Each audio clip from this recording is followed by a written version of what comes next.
یکی از مهمترین عواملی که باعث میشه شما موادگذاری راحتی نداشته باشید و تسلط توی این بخش نداشته باشید، نحوه درست در دست گرفتن قلمتون هست. ادامه ویدیو رو با من ببینید تا بهتون بگم دقیقاً قلم رو چجوری باید تو دستتون بگیرید و به راحت ترین شکل بتونید موادگذاری کنید. سلام دوستان، امیدوارم که خیلی خوب باشید. تو این ویدیو میخوام با هم نحوه درست در دست گرفتن قلم رو بهتون آموزش بدم و تسلط کافی روی موادگذاریتون داشته باشین که موقع موادگذاری دستتون به لرزش نیفته. و من خیلی وقتا میبینم که بچه‌ها موقع موادگذاری دستشون میلرزه.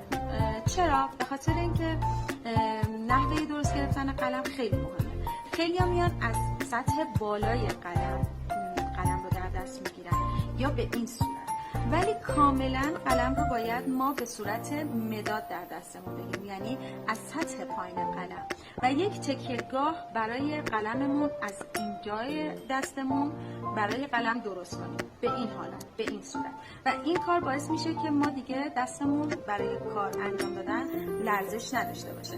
نگاه کنیم به این صورت.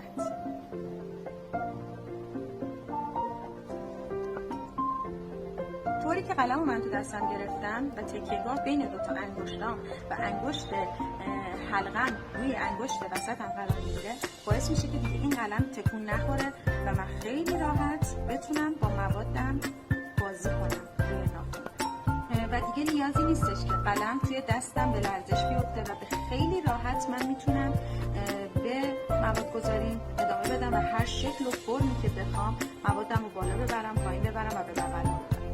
تا ویدیوهای بعدی با من همراه باشین. دوستتون دارم.